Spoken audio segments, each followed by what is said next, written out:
The Radio Memories Network is brought to you in part by Liberated Syndication, podcast publishing made easy, libsyn.com. That's libsyn.com. You're listening to Horror Old Time Radio.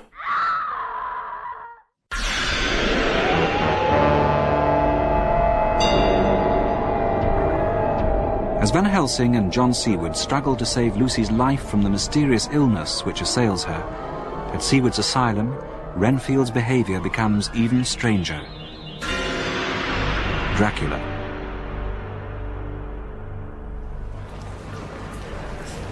Arthur! Arthur! Over here!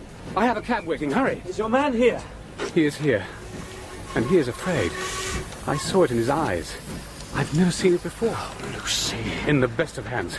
Get in. Quick as you can. Right, John? Sir, my lord, is it how I should address you, sir? Not yet, Doctor. Now, my Lucy? You love her? Tell me she will live. She is very ill. We have no time for politenesses now. Come. I tell you, this is dreadful. There is no time to be lost. She will die for her want of blood to keep her heart's action. She has lost so much. There must be a transfusion. So. You will give her blood?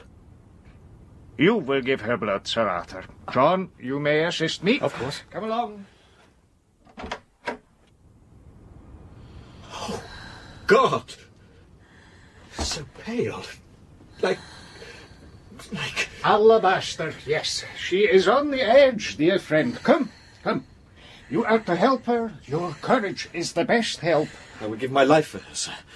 The last drop of blood in my body for her. I think, my young sir, I do not ask as much as that. Not the last. Tell me what I must do. You will have a vein opened, and she too, and we will pass the blood of one to the other. It is her only chance. Harry, sir, your coat. Oh, kiss her once if you must, and then let John the scalpel and the... Of course, Professor. Good. See.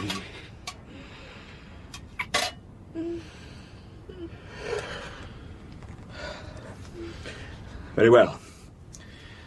I'm ready. So, we are done, Arthur. Now you must rest, sir. You have done well, Arthur. Will she be... You see the colour back in her face. She sleeps. Now rest is what she needs most. My friend, what can I say? What can I do to thank you? Go, rest, and let her sleep. John, a word. I have to go. I have some books to consult. But she is going to be all right. I show you something. Come closer. You see around her so white neck a velvet band. Very lovely. I move it so. She will sleep with the narcotic I have given her. I show you what? A small mark on her throat? 2 punctures? Quite so. Over the jugular vein. Not large, as you see. Not diseased or poisoned in any way, but something unwholesome. Describe to me. The edges of the wounds are white, torn a little, as if by trituration. Good, pupil. So? I don't know. I will to Amsterdam go this evening. You will remain all night here and not let your sight pass from her. I shall bring some things for the room. There is a market nearby. Yes, of course. Shall I have a nurse? We are the best nurses, you and I. Make sure she is well fed and that nothing disturbs her. Later, maybe we may sleep. I shall be back as soon as possible, and then we may begin. Begin? What do you mean? We shall see. Remember, if you leave her and harm come to her, you shall not sleep easy hereafter.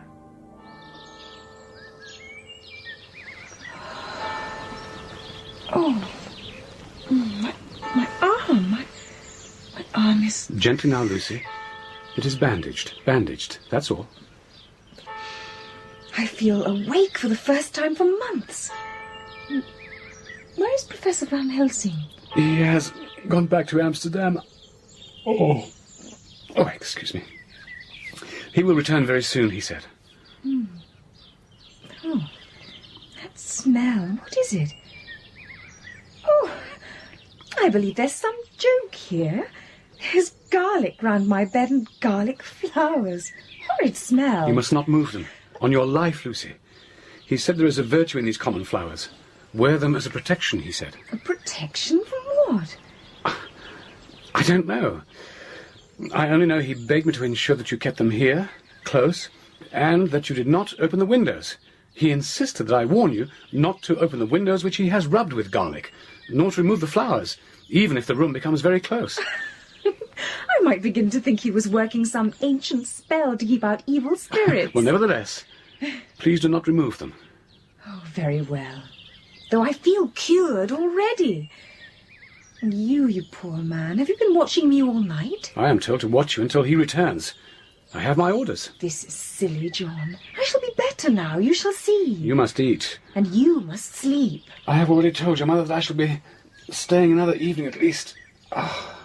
But today, I must go back to the country. I have some reports to write. Please, John, rest. No, I may not. I will tell your mother that you would like breakfast, and I shall return this afternoon. Dear John, thank you.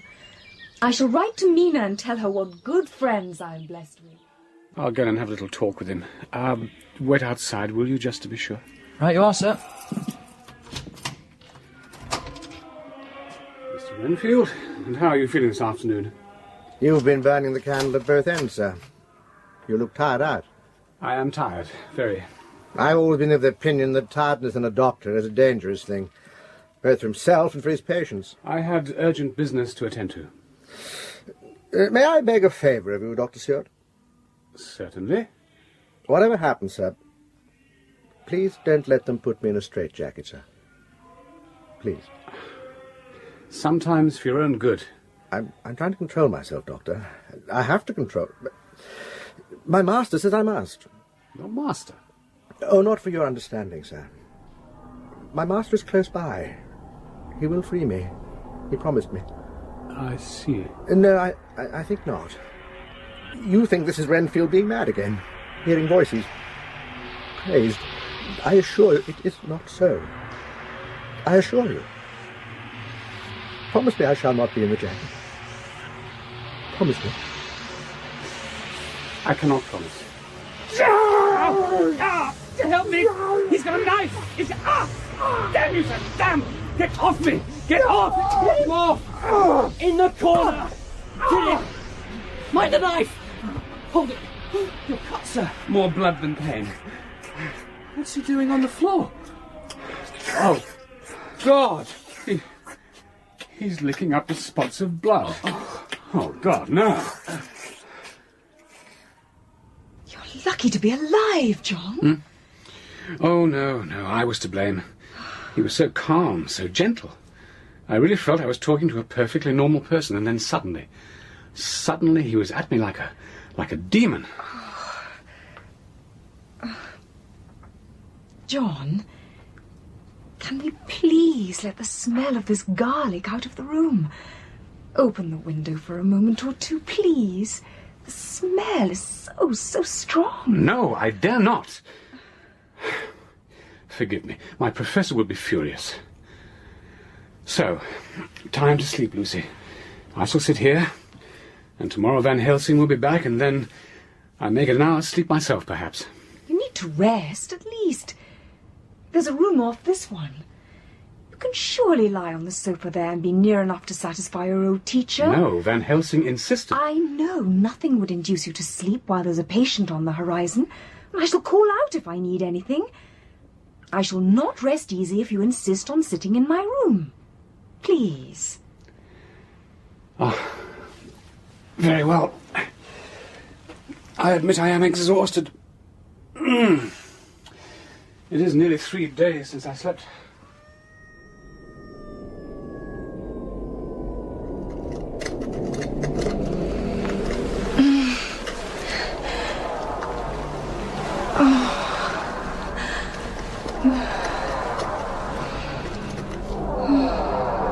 John?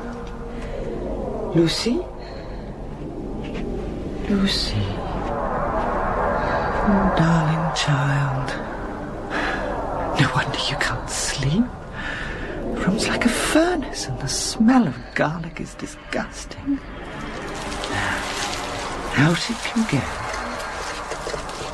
And the flowers. Oh, that's what's making you restless, dears.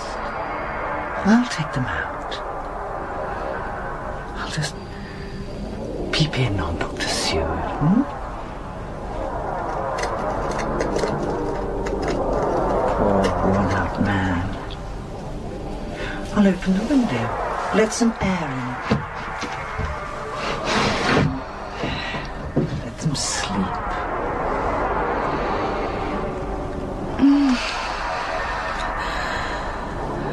Red eyes. I see red eyes. Sleep now, darling. You'll be better now. Mama's taken away those smelly flowers. Shoo.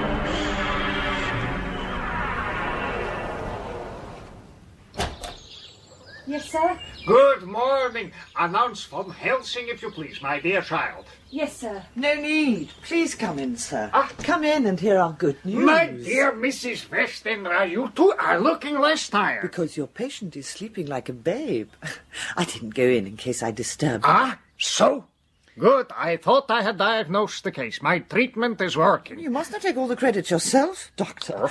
Lucy's state this morning is in part due to me.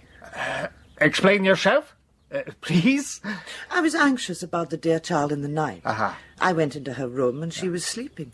The room was awfully stuffy, and I feared the heavy odour of garlic would be too much for a child as weak as she, so I took it all away and opened the window. Shut up!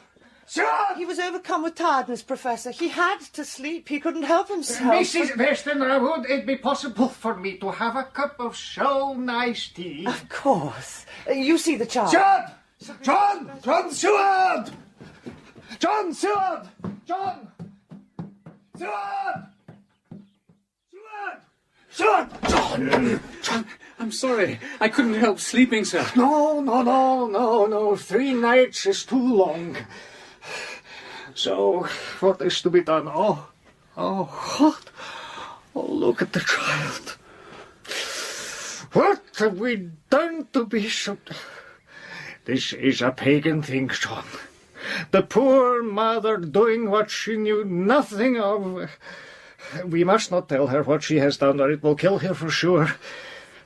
Now, how are the powers of the devils come against us? Act. We must act. Devils or no devils, we fight him. We must fight them all the same. You will give your blood. I am too old. My blood is too thin to be of use. Now, hurry.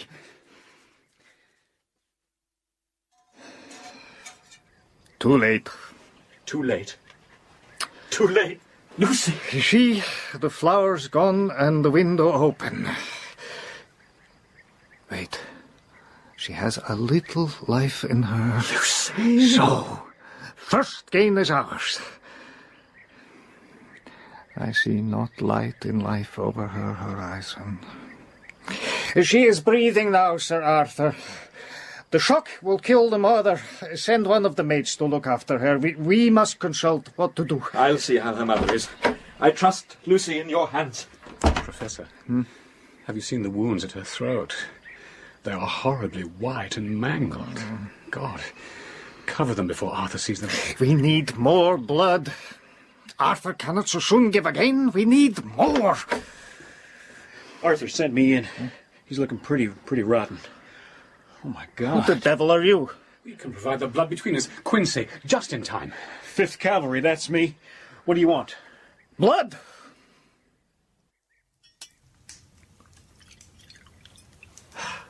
John.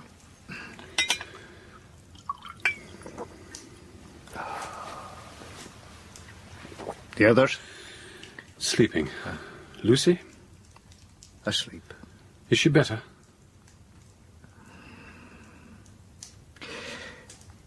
You must know something, my friend. We have lost her. Come. I show you something I hope never to see in my life. She is sleeping now, I have replaced the garlic and the flowers. Too late. How beautiful she looks. You think? Yet her face is right. And see, the mouth open. Her teeth, my friend. Look at her teeth. Well, why? What is it, man? See the gums, very pale, and the teeth themselves seem... Pointed? Longer? It's a trick of the light. Nothing. Do not open the window, my friend, please. What on earth? Oh, it's a huge bat. See, it's away now, over against the trees. Yes, I see. I beg you, do not take your eye off your charge. Wait. Oh, my God. What is it? Light. I want light. Let me be sure.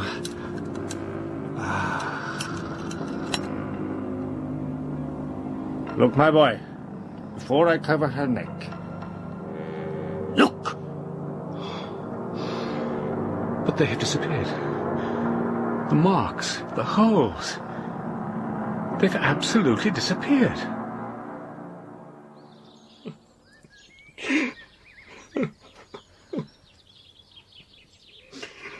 If I say it is best, you will not understand me.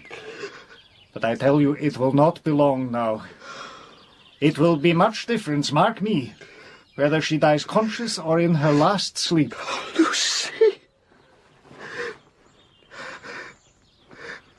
Dear Lord, please help her to live and to be loved. Please save her. Please, God. Come, my dear old fellow, all your fortitude. It will be easiest for her. How can you say that, mister? Easy to lose a love? Better than what would be left, sir. Dear Arthur. My love. Come along, old chap, and leave them. Oh, never. On my life, never. Arthur, not yet. Don't kiss yet. Hold her hand. It will comfort her more. Arthur. Oh, my love. I'm so glad you've come. Kiss me. Kiss me. Hold me and kiss. My dearest. Never! Never! Not for your life! Not for your living soul and hers, no! Kiss me! He shall not! He shall not! Please, please! Oh, love. No, no, sir! No!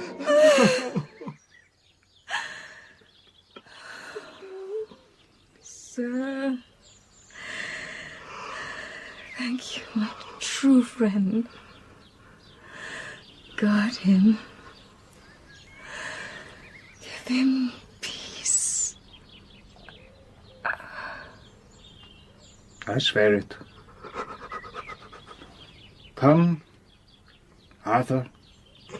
Take her hand and kiss her on the forehead. And only once, only once.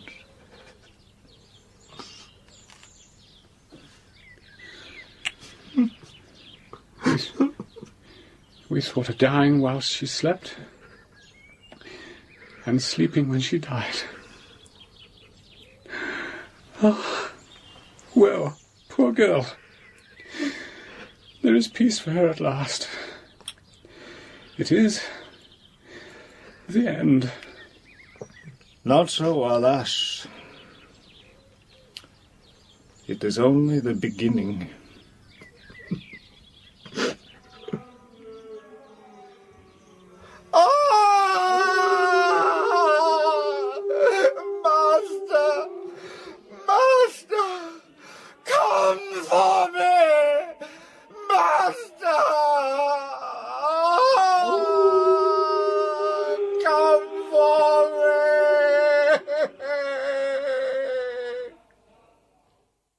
It's a privilege to attend on her, indeed. Please, go. Go, sir. She will be a credit to our establishment. Beautiful corpse. She is laid out as the foreign gentleman asked. Right. Now do as this poor man asks and leave us, sir. Just to be sure the formalities have been seen to, authorities notified and so on, sir. I am a doctor. I assure you we have done everything necessary. Very well, then. Tomorrow morning, 9 sharp. Will there be many mourners? Not many, good day, sir. It's tragic when a mother dies after her own daughter. Sad. Sad. She had a weak heart, sir. In the name of go away, sir, go! Flowers? Go! If that will be all. Mute? Halt for... Such a man! Now, Arthur, you must be busy to take your mind from it all, eh? I have no doubt you have things that must be done. John and I will sit with her. Quincy will come with you. Sure. Are the lawyers to see her? Yes. They had no one to send them. Oh, bear up, Arthur. Gentlemen, may I go and see? Cook and I wanted to pay our respects. Yes, of course. Tell the truth, sir. Some of the neighbours have already been. They were well liked. I don't know what's to become of Cook and me. You shall get good references, be sure of that. Oh, thank you, sir. Thank you, I'm sure. You're right, Helsinki. I shall busy myself. Gentlemen. Quincy, I'm right here. Now, what are you hiding from me? Hiding? Hiding from my such best pupil? Never. You're not telling me everything. I have been through all her papers. Do you know she wrote a letter last night, an account of what occurred? I failed her, it seems. Oh, no. There were forces abroad then that you could never defeat. No blame, John, no. I'm searching this morning to find all papers she has written, diaries, and so on. Before anyone should find... I will read a little, and you may understand. I was wakened by the flapping at the window, which had begun after that sleepwalking on the cliff at Whitby. I tried to go to sleep, but could not. I was afraid to sleep, and yet, perversely, sleep would come on when I did not want it. I looked out of the window and heard a sort of howl, like a dog's. And then a big bat buffeted his wings against the window yet again. Mother came in, and I was as if asleep. She took the garlic flowers placed by the nice professor and closed the door into the room in which John Seward lay sleeping. Having opened the window, she left. I watched as a myriad of little specks seemed to come blowing through the open window. I remembered nothing more until the air seems full of specks floating and circling, and lights burn blue and dim. What am I to do? God shield me from harm this night. Goodbye, dear Arthur, if I should not survive this night. God keep you dear and help me. I feel so cold. Dear God. Indeed. So, I searched for her papers, everything. Already I put with her a crucifix from my own mother. It will give her some protection. Even now? Even now, my friend, yes. And from the kitchen we will bring more garlic where I put it before. And this evening, my friend, bring here a set of post-mortem knives. A post-mortem? In secret? Of a sort, my friend, of a sort. He seems to be bearing it well enough, John. God knows it's a dreadful business. A mother and a daughter together. It was to be expected from the mother, Quincy. Her heart was... well, frail.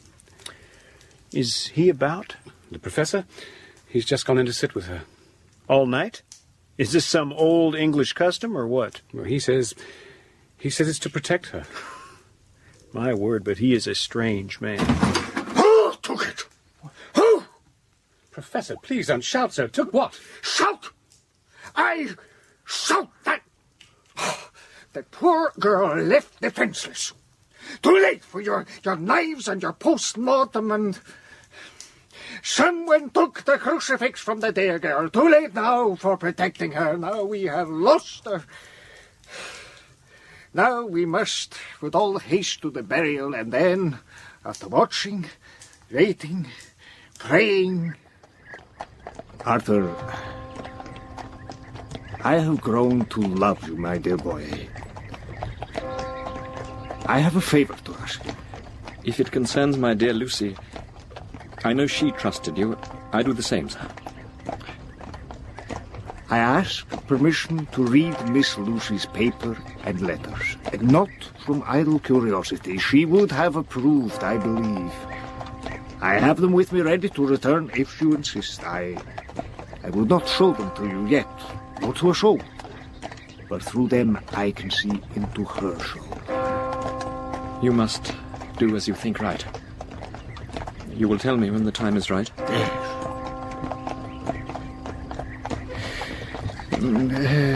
This Miss Murray, I would like, if possible, to have words with her. You can find her, this Miss Mina. I will try. We arrive. It will soon be done, for the moment. I think, sir, if you would be kind enough to give me your arm, Of course. What did you mean, for the moment? Nothing.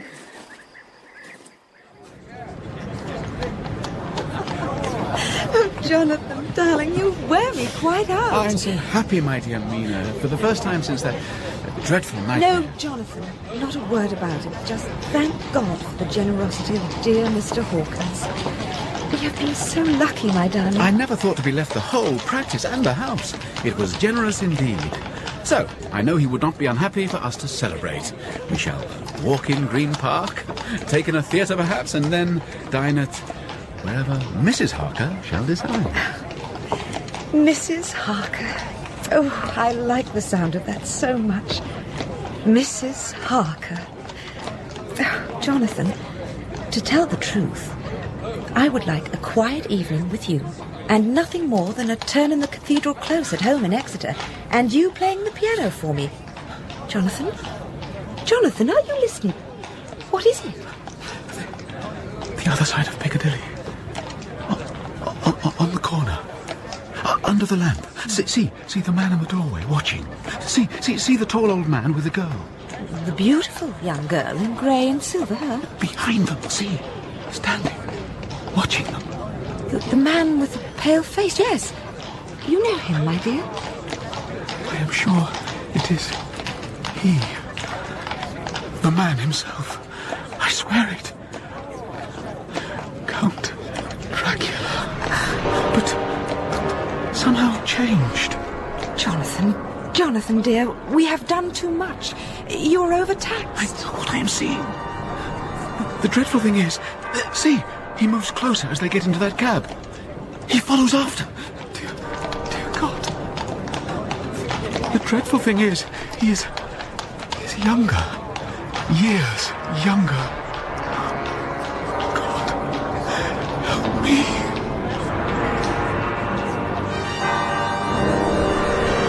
In episode 4 of Dracula by Bram Stoker, dramatised for radio by Nick McCarty, the cast was as follows. Mina was played by Phyllis Logan, Dr. John Seawood by Peter Blythe, Arthur Homewood by Crawford Logan, Van Helsing by Finlay Welsh, and Lucy by Sharon Maharaj. Adams was played by Tom Smith, Renfield by David McHale, Jonathan Harker, Bernard Holly, Quincy, Paul Burchard, Mrs. Westenra, Stella Forge, the maid, Alexa Kesselar, and the undertaker, Peter D'Souza. Other parts were played by members of the cast. The theme and incidental music was composed and created by Malcolm Clark in the BBC Radiophonic Workshop. The producer in our Edinburgh studios was Hamish Wilson.